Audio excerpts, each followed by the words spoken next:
Here, let's go. We're going from chapter 6. Let's have a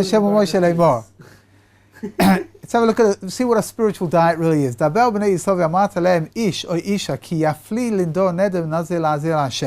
happens if somebody wants to become, and he wants to take a vow, he's going to become a Nazarite. Now we'll discuss what a Nazarite is. The Torah is going to describe to us what's described, though. We have to work out why, though. Why would anyone want to do this? We'll have a look in a minute. So the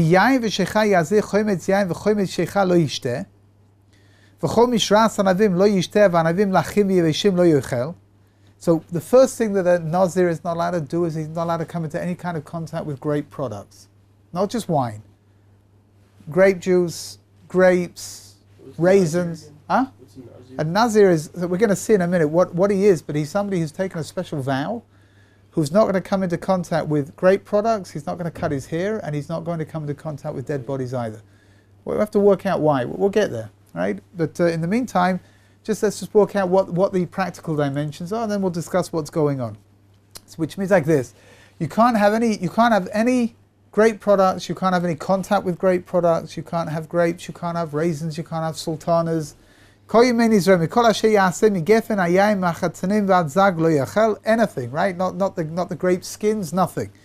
Here's the second thing: you're not allowed to have a haircut of any kind. You're not allowed to cut your hair in any way. So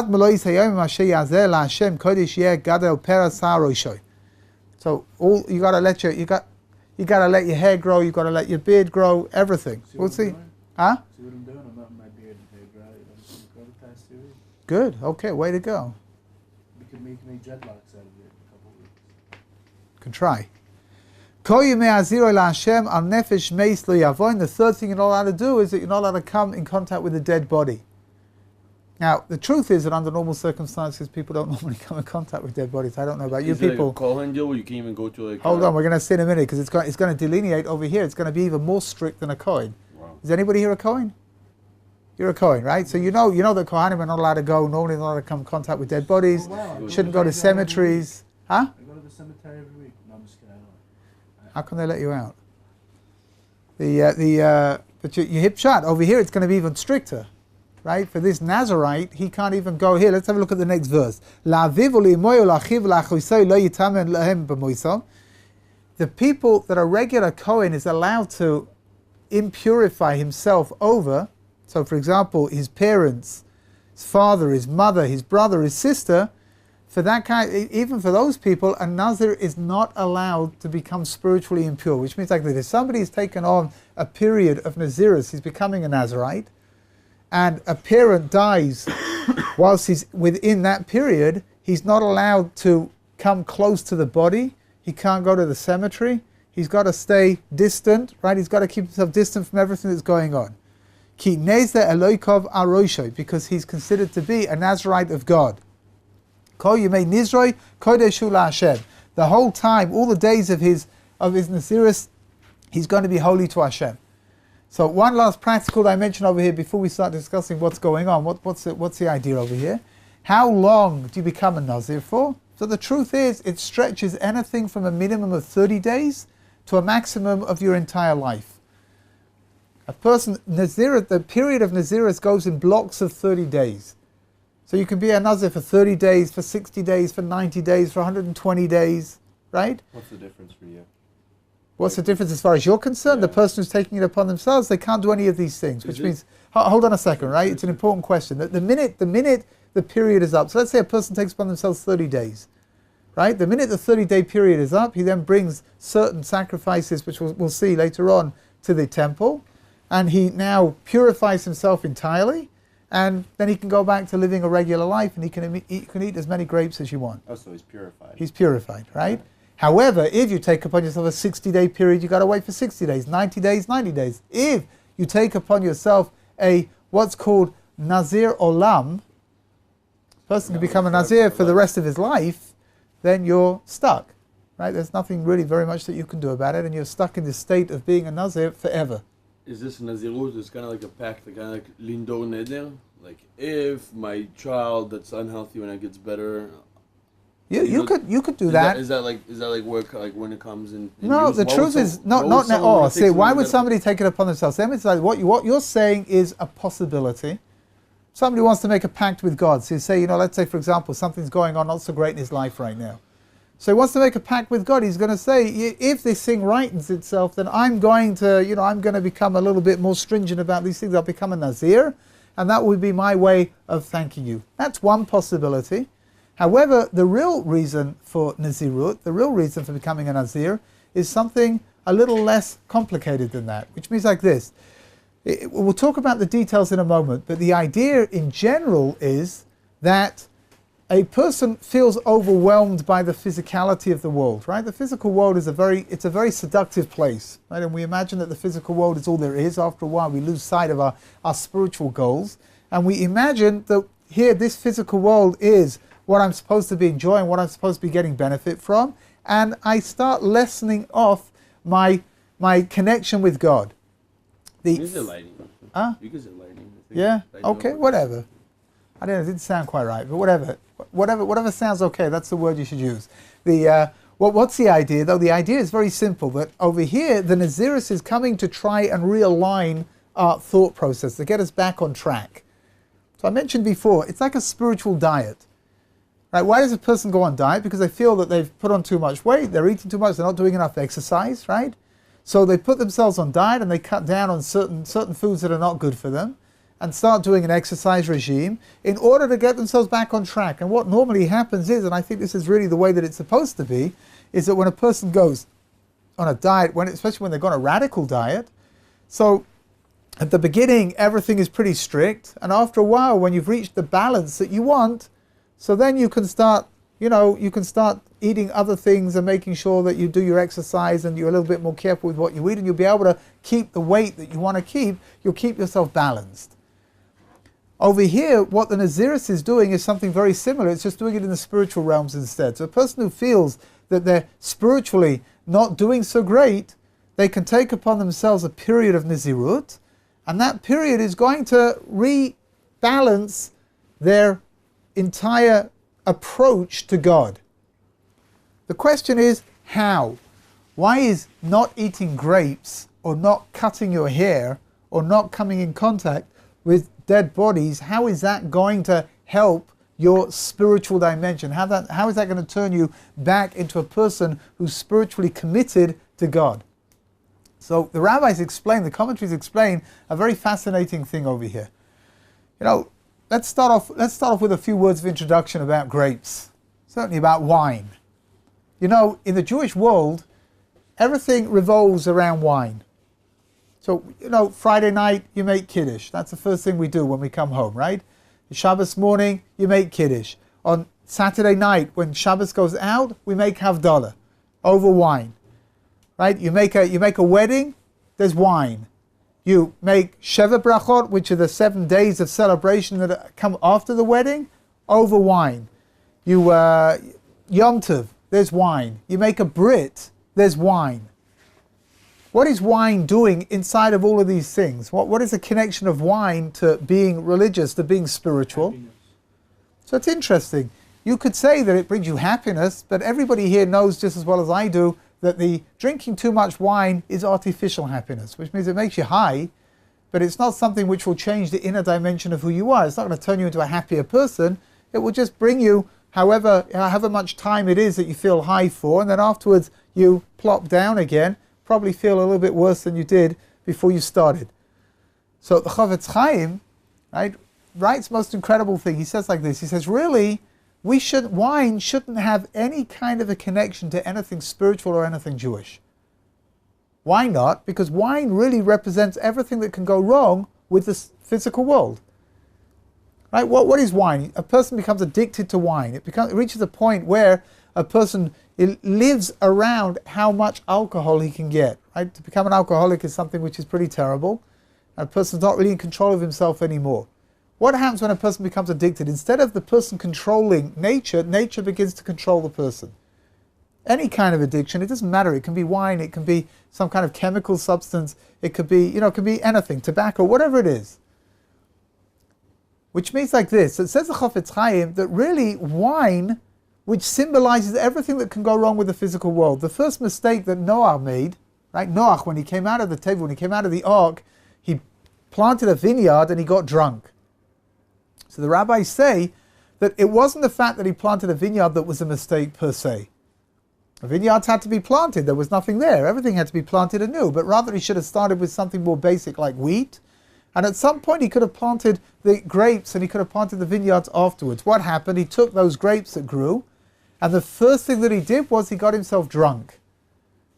Rashi, the foremost commentary on the Chumash, says, Vayichal Noach, that Noach became like he became a much more physical person because of what he did. Says the Chafetz Chaim something very, very beautiful.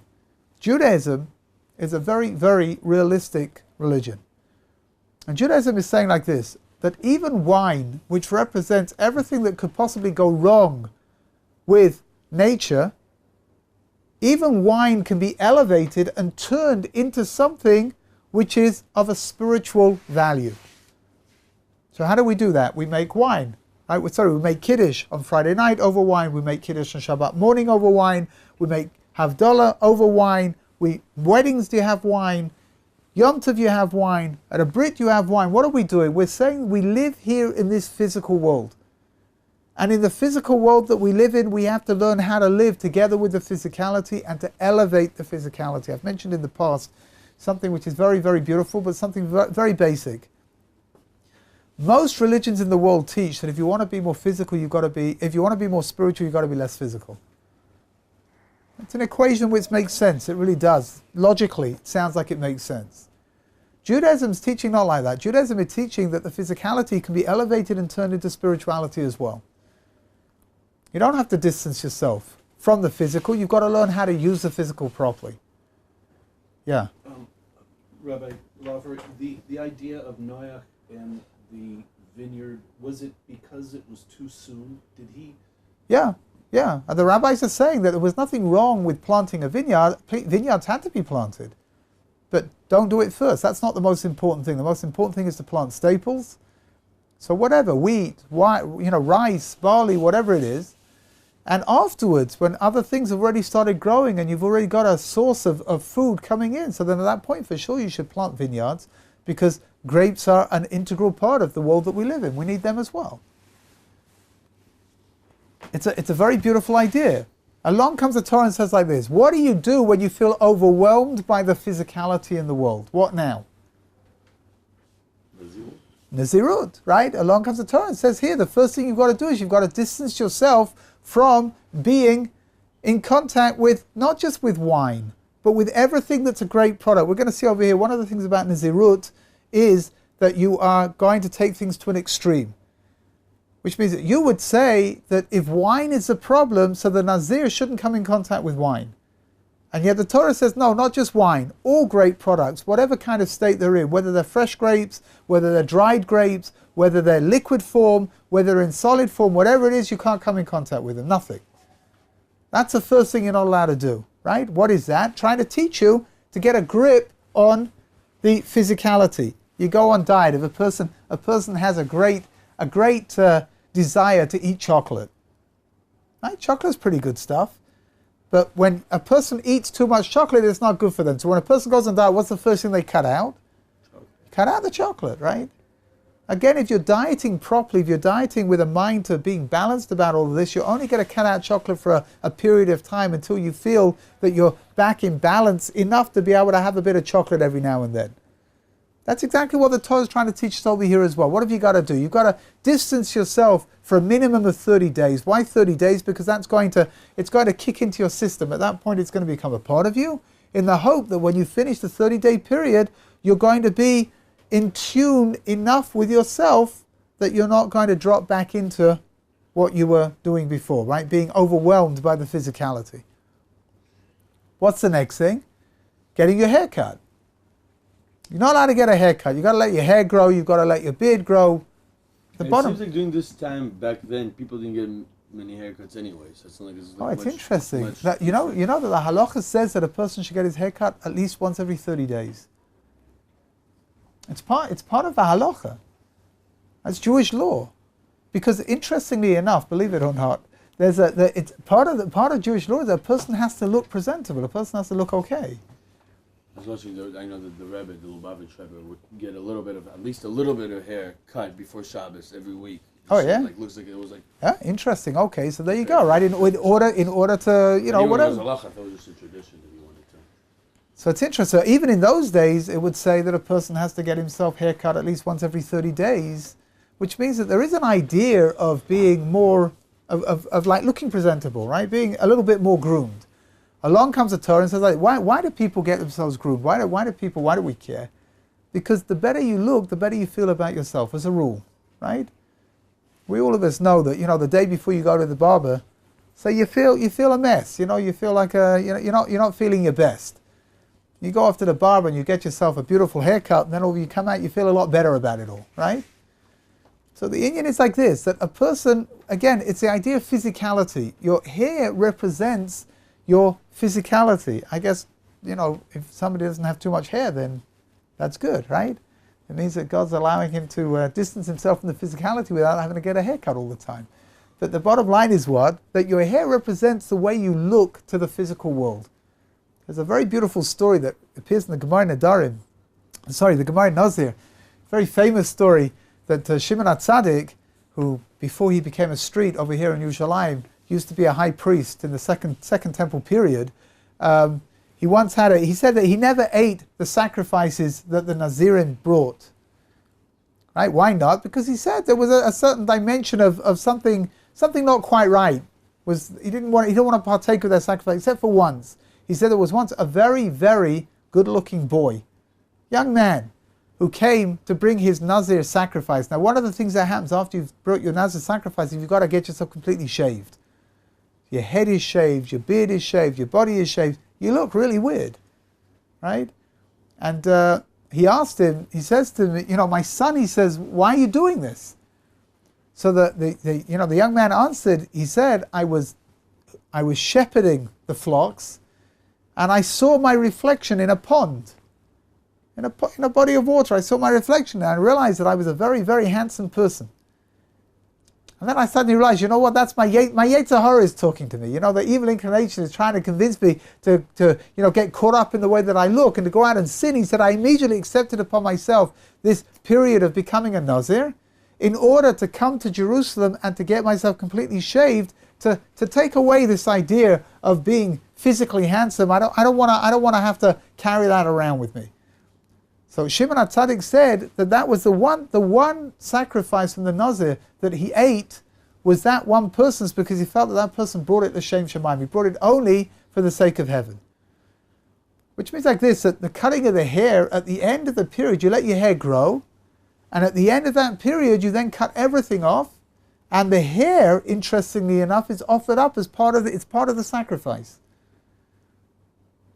And like I said, the Nazir, he ends up looking pretty weird, right? Because he's now walking around until his hair starts growing back in. He's walking around looking strange.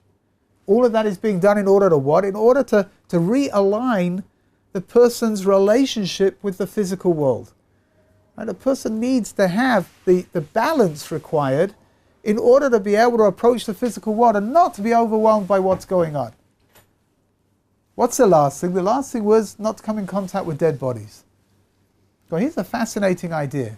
You would have thought that if the whole idea of the Nazirus is to stop a person from being overwhelmed by the physicality of the world, then surely coming into contact with dead bodies is going to be the greatest way that you can remain aware of the fact of your mortality, no?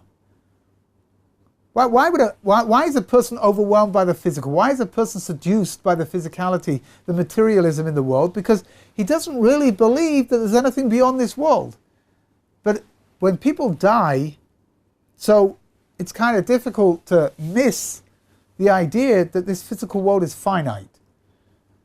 And we're here, it's transient, which means that either you can believe in God and you can believe in an afterlife, or you cannot believe in God and not believe in an afterlife, but the life over here is only going to last for a certain amount of time.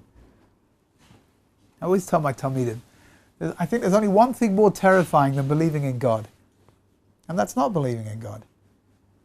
Because it's true that believing in God means that you really ought to do what God wants you to do, right? And if God, God has given us all these commandments that He wants us to live by, and I guess we should really do it if God's there and that's what He demands of us, then we should really do that. But on the other hand, not believing in God means that we're completely random. There's no greater meaning for why we're here. That's a pretty terrifying concept. It really is. Was it the beginning of wisdom is the fear of God? Yeah. Right. Reish is Chochma Yiras Hashem. So David HaMelech says. It's a very beautiful idea. What does Reish is Chochma Yiras Hashem? What does that mean? That the beginning of wisdom is the fear of God. Real wisdom, right? Real wisdom means connecting yourself together with God and understanding. It's not again, Chochma is not the accumulation of knowledge. Right? Chochma is not the accumulation. You read another book and you know more than you knew before. You read another book and you know more than you did. You do some research and now you're more knowledgeable than you were. That's a different kind of wisdom. That's knowledge. But wisdom is something which is going to draw you closer and closer and closer to God. How do you begin that process? Reish is Chochma. What is the process that begins the method of getting you towards where God is? That runs according to Yiras Hashem. You need to have fear of God. That's what it's doing over here. It's true that it would seem that it's more likely that really a Nazir should go and join the burial society, right? The Chevra Kadisha. That's what it sounds like when you think about it at face value. You know, if the whole idea is to teach you that the physical world that we live in is finite and that it's transient, so where does that, if you go and work with the people that take care of the dead bodies, then that should knock that home the whole time. However, there's a little bit of reverse psychology over here, because one of the problems of living in the physical world is that we imagine that nature is something which makes sense. One of the rabbis once said something very beautiful. He said there's nothing natural about nature. Nature is a framework that was laid down by God. What's the problem? You live inside of nature, we all live inside of nature, and we all imagine that that's the way it's supposed to be. So you wake up in the morning, you don't think very much about it. You open your eyes and you can see and you get out of bed and your legs work and everything is great. But really it's God that's working all of this from the higher realms, making sure that everything is going to run the way that it's supposed to run. So there's a little bit of reverse psychology. Somebody who's going to work in the Chevra Kadisha, somebody's going to come in contact with dead bodies. What's going to happen to that person? In the end, they're going to become desensitized to the idea of the transience of life. It's kind of paradoxical. At the beginning, it will probably have a very great impact upon him, but after a while, you just become desensitized. Speak to, psychologists will tell you that one of the problems with people who are involved in combat is that after a while they just become completely inured to whatever they're doing and they don't think twice about killing people anymore. And what at the beginning was something which was an enormous thing that they had to overcome in order to be able to do this, and they only did it for a greater cause and they understood the importance of what they were doing, after a while it becomes something that human life takes on a cheapness that it didn't have before because it really doesn't mean very much. So the concern over here is what? That the Nazir, he's going to be involved in burying the dead. What's going to happen? He's going to become desensitized to the idea that everything is transient. So what does the Torah do? It flips it around.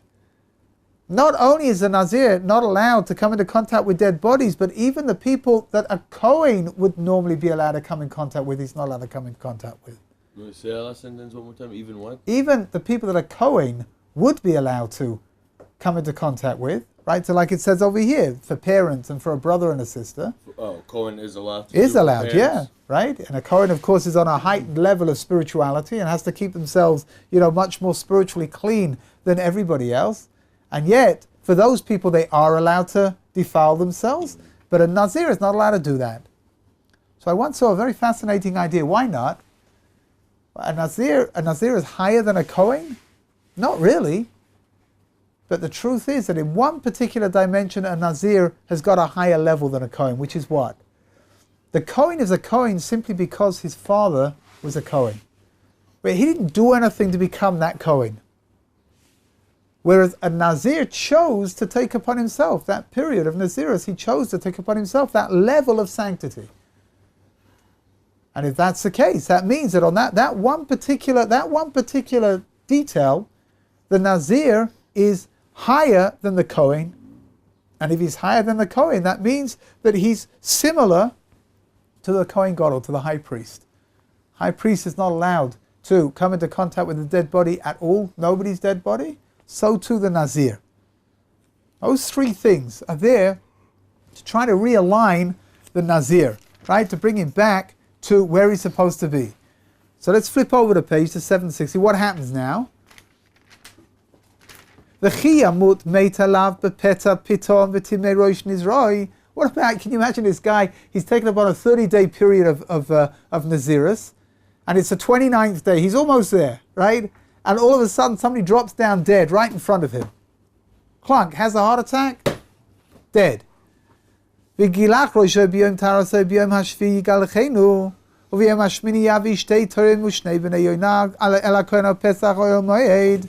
ועשה כהן אחד לחצות ואחד לאוהל וכיפה עליו מעשר חטא על הנופש וקידש את ראש ביום ההוא והזהיר להשם את ימי נזרוי והביא כבש בין שנתו לאשם.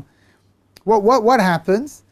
First of all, if he becomes, he now becomes impure again. And now his term of Nazirus is going to be extended by another 30 days, because what's the problem? Again, the problem is that Nazirus goes in blocks of 30. You got to be really careful with this stuff, right? You know the famous story about Samson. It's a very famous story. I don't know if you're familiar with the story of Samson, Shimshon Agibor, right? But Samson was this very, he was a Nazir, yeah. But he was a Nazir. That's why he didn't cut his hair, and that's why when she cut his hair, he lost his strength. But there's a bit before that where it says that he was with his parents. He sent his parents to take the shortcut, which was through a vineyard. And he couldn't go through the vineyard. He had to walk around, and he saw something very interesting over there that became a little riddle that he used afterwards. Mi'az yatsa matok. He saw the carcass of a lion. He saw bees that had built a hive over there, and the honey that they were making. Whatever. Why did he get to see that? Because he had to take the long route around. Right? You can't even go through a vineyard if you're a Nazir. Why did he take a Nazir? We'll talk about it when we get to the end of all this. We'll see. Right? It's an interesting thing. He didn't actually do it himself. It was decreed upon him. I remember that story lately. But okay. Good. We'll get there. Mitzvah. What is fascinating is like this. One of the things here, verse number 12.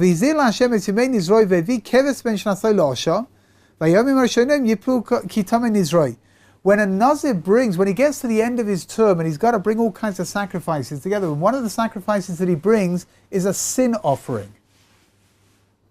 Right, why would that be? He didn't sin. Where did he sin? You hear the problem? Over here the Torah is telling you that becoming a Nazir is something that you can do. And yet at the end of your Nazirus, you have to bring a sin offering. Together with other offerings, you have to bring a sin offering as well. Why would that be? So that's really what we were talking about before. It's the most incredible idea. The Torah is teaching you that Nazirus, that's not the optimal way of worshipping God. Right? The optimal way of worshipping God is what? Is to utilize the physical world and to enjoy it and to elevate it and turn it into a spiritual experience. When a person feels overwhelmed by that physicality, so what has he got to do? He's got to withdraw a little bit. Right? But that withdrawal is not really the best thing that he could be doing. It's right for him to do right now. That's what he needs to do. But it's not something that he should really be doing. If he was in control of himself, he wouldn't have to do it. Think back to the diet. If a person's in control of himself, then you don't have to go on diet. Right? You know that you can have a little bit of chocolate cake, and you can have a little bit of ice cream, and you'll do a little bit of exercise, and you can keep yourself balanced, and everything's going to be okay. The problems begin when there's a lack of balance in a person's life. So in spiritual terms, even though the person made this incredible dedication to Hashem, and he made himself a Nazir, nevertheless it's got a residue, it's got a slight feel of something negative to it as well. And in order for him to understand that, in order for him to recognize that, what has he got to do? When he finishes his period of Nazirus, he's got to bring a sacrifice that points out that he did something that maybe he shouldn't have done. Verse number 13. He's got to bring it to the oil moed, to the tent. ויקריב קורבנוי להשם כבש בן שנתו תמים אחד לא אילו וכבשה אחת בן שנתה תמימה לחטאוס So he's going to bring some sacrifices. He's also going to bring some meal offerings, right? Chalot belulot bashemen urikikei matzot meshuchim bashomen uminchatam v'niskeihem v'ikriv hakohen lifnei Hashem v'osoi es chatosoi v'esoi losoi v'esa'ayil yasei zevach shlomim la'Hashem al salamatzois v'asa hakohen es minchosoi v'es niskoi. And then what happens after he's brought the sacrifices? Verse number 18. V'gilach hanoze pesach ol moedes roish nizroi. He's got to get himself shaved. V'lakach esa roish nizroi v'nasan al eish asher tachas zevach hashlomim. And the hair is put onto the fire. It's part of the sacrifice that's being offered up over here. V'lakach hakohen es hazroya b'shela min ha'ayil v'chalas matzah achas min ha'sal v'rikik matzah echad nasan al kapei hanazir.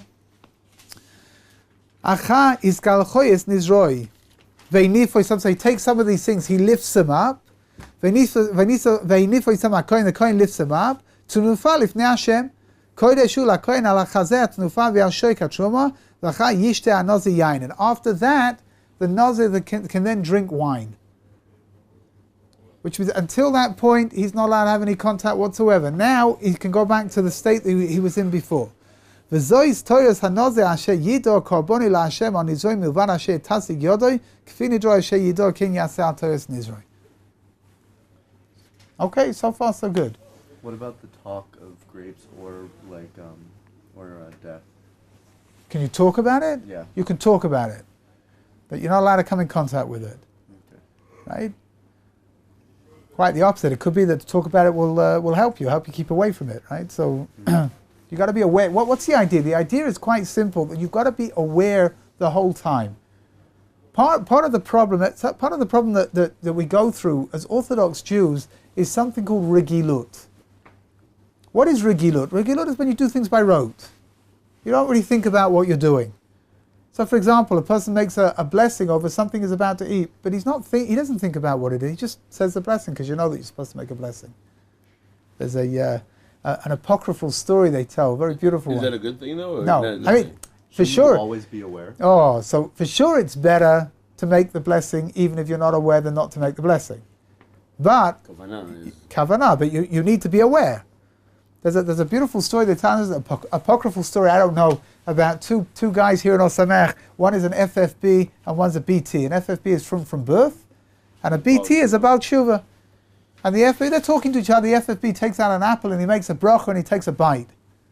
And the BT looks at him, the Baal Tshuva looks at him and he says, wow, he says, I hope I never make brachas like that. Not either of those. I'm an SJ. I'm a simple Jew. Push the Yid. But Yehipshad, he says, I hope I never make brachas like that. Well, what's the idea? The idea is like this. It's something we have to battle with. When a person's becoming Orthodox, when they're becoming more religious, so the idea of making blessings over what you eat is something very beautiful. It's something very new, and it's something which has an awful lot of meaning to it. But when you've been doing it for a long time already, so sometimes you're really not even aware of what you're saying. You know, somebody once asked me, like, they want to know when are they going to hit mainstream orthodoxy? At what point, you become a Baal Tshuva, you start this whole process of becoming orthodox. At what point am I going to be considered just regular Orthodox?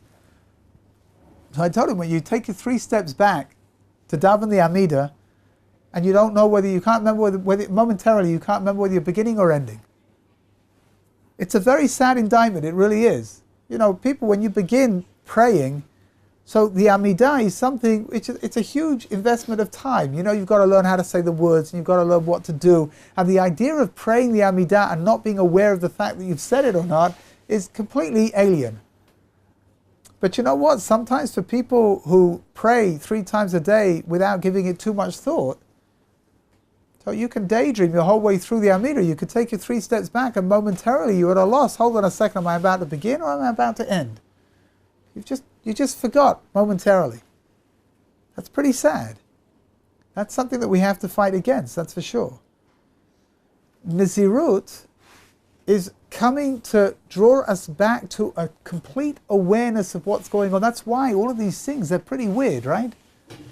You can't come in contact with grapes. I don't know if any of us here can really appreciate what that means. We probably come in contact with grape products all day long. We just don't know about it. Inside of foods that we eat, drinks that we drink, right?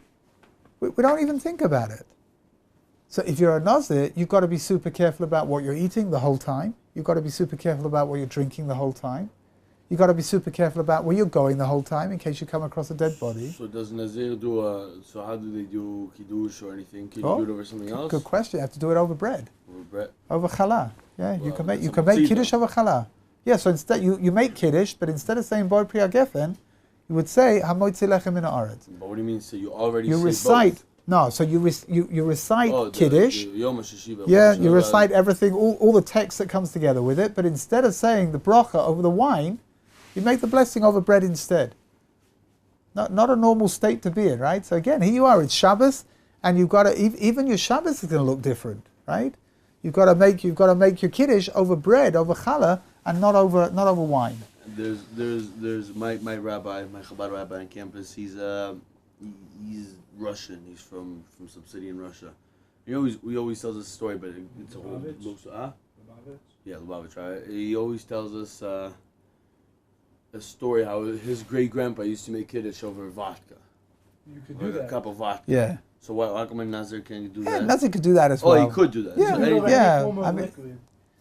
Any form of liquid. Not any form of liquid. It's not quite that simple. But if it's something called Except for Chamar Coke Medina, it's something which is considered to be the drink of in Russia they drink vodka. Yeah, he always makes a Right, joke so, that he was drinking like a 96% vodka, and then he said when he got old, he said that they found water in his lungs before he died. They found water in his lungs, and when he found out, he said, "I knew that the 4% of water in the vodka is going to kill me." So it's a famous story. That's why he always does a Kiddush on vodka. Yeah, that's No, you can't make Kiddush on vodka. You make Kiddush on whiskey. That's your forte. You can make it on whiskey. You can make it Except on for anything except for Coke Zero, seriously. yeah. You know that there's a famous joke they tell about this Russian peasant he's walking down he's coming back from the pub, right, staggering home, and he sees this bottle lying on the floor. So he picks it up and he uncorks it, and this genie comes pouring out. And the genie says to him, "I'm going to give you 2 wishes, whatever you want." So the guy's thinking and thinking. The genie says, "Come on, hurry up. I got to go. Hurry up." So he says, "Okay." He says, "I want a bottle of vodka that never finishes. Never ends." So the genie says, "Here, no problem. Here, you got it." And there's a bottle in his hand. 100%, not 94. No, it shouldn't be any kind of danger of getting water on his lungs, right? Yeah. 96%, 100%. So the genie says to him, "What else do you want?" He says, I don't know. Like, I have everything. I don't know." So the genie says, "You know what? I'll come back in 7 days. You can tell me then, okay?" So fine, this guy goes back, and this bottle is it's not real. You pour and pour and pour. It just does not stop. And he's drinking and drinking, and for 7 days, he's out completely. Anyway, this genie turns up 7 days later, and he says to him, "No, Igor, what do you want? What's your second wish?" He says, "You know what? I want another bottle just like this." Either you like it or you don't, I guess, right? That's the idea is what? I mean, again, the Nazir in the olden days, I don't know how much alcoholic drink they had that was very different, that wasn't wine based. I don't drink. They probably had something called sheikha, which was a little bit beer like, some kind of fermented grain drink. When I was a kid growing up, the Vikings. I didn't know any Vikings when I was growing up. Don't get the wrong idea. I'm not that old, but The Vikings. the Vikings used to drink something called mead. Mead. Yeah, it's a honey Mead one. was a honey-based beer, sweet, very, very alcoholic. You don't realize how alcoholic it is because it's very sweet, right? Based on honey. So, you drink a lot of it thinking it's no big deal, and it wipes you out. Most years I take a group to Poland to take on a tour around Poland, around the death camps and the Jewish history over there. There was one year we ended up leaving. I cannot remember the name, but the airport was this tiny little airport in the middle of nowhere. And the only thing it had in the airport itself, there was one duty-free shop, and it had maybe 250 different kinds of vodka. There was nothing else to buy in there. except for 250 You have different to get kinds the of message. vodka. You should be drunk to be there. I think in order to live there, that was the only Where was way to this? do it. Somewhere in Poland, I can't remember what the place was That's called. where vodka was invented, quote unquote. Just don't tell the Russians. You know, in Brighton Beach, Brighton Beach, they don't have water in the sinks anymore. They got vodka in the sinks. Good for them. Keep it sterile. That's good. Anyway, here you want to let's take off a moment, and let's take a look at the Haftarah, because this week's Haftarah is very much connected to what we've just discussed over here. מה זה אומר הפטרה? Ma ze omer Haftarah? What is the Haftarah? It's So half where the did Torah. where did the Haftarah, where did it originate from? Originally, the Greeks made a decree that you couldn't read from the Torah. But what did the rabbis do? The rabbis, instead of being able to read from the Torah, they read something from normally from the prophets that had something to do, had some kind of a connection to that week's parsha, or to what was going on in the year, in the Jewish year at that point. That's where the Haftarah originated from. When the Greeks, when the decree was rescinded, so the sages decided to leave the reading of the Haftarah in place, and the Torah is read, and then after the Torah we read the Haftarah as well. This week's Haftarah is a very special Haftarah. There's a most incredible lesson to learn over here, something absolutely fantastic. And it tells over the story of Samson, but it doesn't tell over the story of Samson, not the parts that you might be familiar with. It tells over the story of his birth, actually his pre-birth. And it says that there was somebody called Manoach, and he had a wife, and they didn't have any children. And one day, an angel comes and tells Mrs. Manoach that they're going to have a baby, they're going to have a baby boy, and that baby boy needs to be a Nazir from his birth. He needs to keep the laws of being a Nazir for his entire life. Yeah. So can the laws of Nazir be imposed upon someone? Like Yeah, right. Good question. Under normal circumstances, no. Maximum, when a person reaches bar mitzvah, even if a kid is brought up as a Nazir, when they reach bar mitzvah, they have to take it upon themselves. Right? It could be that you've got parents who want their kids to be a Nazir. Right? It's going back into, let's go back into temple times. Right? So whatever, but the kid reaches the age of 13, he becomes an adult. At that point, he has to decide for himself whether he wants to continue doing this or not. Here, this was a very special thing. It wasn't imposed on him by his parents, it was imposed on him by God. If you read through the story, it's a very interesting story, but what happens over there is that the angel tells Mrs. Manoach that not only is Samson, not only is he going to be a Nazir, but she should become one as well. Now, Rav Yaakov Kamenetsky, one of the great rabbis from the previous generation in America, he asked a very simple question. He says, you don't see over here when, what, who, which, why. She's not told, how long she's supposed to be a Nazir for. So you would imagine that she's supposed to be a Nazira. That's the feminine of a Nazir. She's supposed to be a Nazira, I guess, for the time that she's pregnant, in order that the fetus also wouldn't come into contact with any of these things. But Rav Yaakov Kamenetsky says no. Rav Yaakov Kamenetsky says because there's no definition over here. It doesn't say when it should come to an end, that she needs to be a Nazira also for the rest of her life as well. So he says, why would that be? We didn't talk about a female form of Nazir. It's exactly the same thing as same being a deal? Nazir. Yeah, exactly the same. And they cut their hair off? They cut their hair off, right? It's all done. It's done in private, right? But they have their hair cut off, and everything is done exactly the same way. However, over here, what have we got? This is Rav Yaakov Kamenetsky. The most incredible thing about what's called chinuch bonim, educating children. He says like this: Shimshon is going to be brought up different from everybody else. All the other kids in his area, right? When they go to shul, so that the candy man's going to hand out raisins to everybody, and he can't have them. He can't even go to him because he can't come in contact with them, right? The kids are all going to go at the age of 3. They go on and they get their hair cut, right? Even though this was pre Rabbi Shimon Bar Yochai, and he's not going to get his hair cut. He's going to be a kid who's going to be always marked as being different from everybody else. That's very, very difficult. How on earth is Shimshon supposed to have the strength to be able to withstand what all the other kids are doing? So God gifted him the strength. That's what he was the strongest. So God gives him the strength, but whilst he's younger and he still doesn't know how to use that strength properly, he needs a role model. Who's that role model going to be? That's his mother. That's why the angel says to Mrs. Manoach, you be a Nazira as well. You take on all of these things as well, so that whenever Shinshin comes home and he says, Mummy, it's not fair. We had an All-Bran and the Sultana party in Gun today, and I couldn't have any, and it's just not fair. So she could say to him, you know what, sweetie pie, you're right. It's not fair, and I wish I could also have raisins as well, but you know what? I can't. We're not allowed. The minute he sees somebody who he can learn from, then it's going to be easier for him to overcome the desire to do what everyone else is doing. Says Rav Yaakov Kamenetsky, the most incredible idea of it, something absolutely fundamental. We want our kids to grow up, right? We want them to grow up to be well, to be healthy, to be honest. In Yiddish, what's called to be ehrlich. They should be good, right? But if we're not well, healthy, sound, good people ourselves, so how do we want our kids to turn out like that? There's a story that Rav Pesach Krohn told over, a true story. You could cry really when you hear it. I mean, you laugh because it's pretty funny, but the truth is that the message behind it is very sad. About a father who was phoned up by his Rebbe. He had a kid in Cheder. The kid was like 6 years old, and the Rebbe, his teacher, told him to come in. He needs to speak to the father. So the father came in one afternoon, and the Rebbe says to him, look, he says, I don't know what this guy's name was, Mr. Cohen. He says, I don't know how to tell you this. He says, but your son is taking things that don't belong to him from other people's, knapsacks, from their school bags.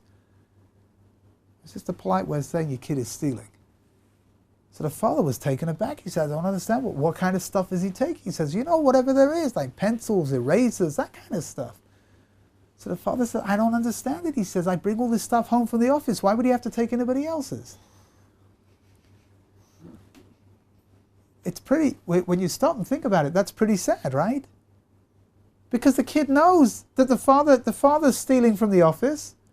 In order to what? In order to stop the kid from stealing in school? That doesn't make any sense. Where's the kid going to learn this from? Which means that we parents are the formative educators of their children, right? Rav Volber, one of the great giants from he died not very long ago, from our generation. He wrote a very famous sefer called Alei Shor. In Alei Shor he writes like this. He says, the best antidote for having bad character traits is to have children. Right? Because we don't see our own flaws. You get up in the morning, you look in the mirror, you're pretty much perfect, right? But our kids, we see the flaws in our children. And says Rav Volber, more often than not, our kids are just mimicking us. That's all they're doing. Which means that if we want to become the best parents that we can, we need to look at our kids and see what they're doing and try to work out why are they doing that? Where is that coming from? Maybe it's coming from me. That's what the Haftarah is coming to teach over here. We need role models. We need spiritual role models. We need physical role models. Right? So long as they're good and they're healthy, there's a chance that we'll turn out good and healthy as well. I give a blessing to all of you, myself included, that we should all be healthy role models for all the people around us, and that, Mitzvah Hashem, when the time comes, your children should all grow up healthy and, ready to do what they're supposed to do because they've got the right role models as parents.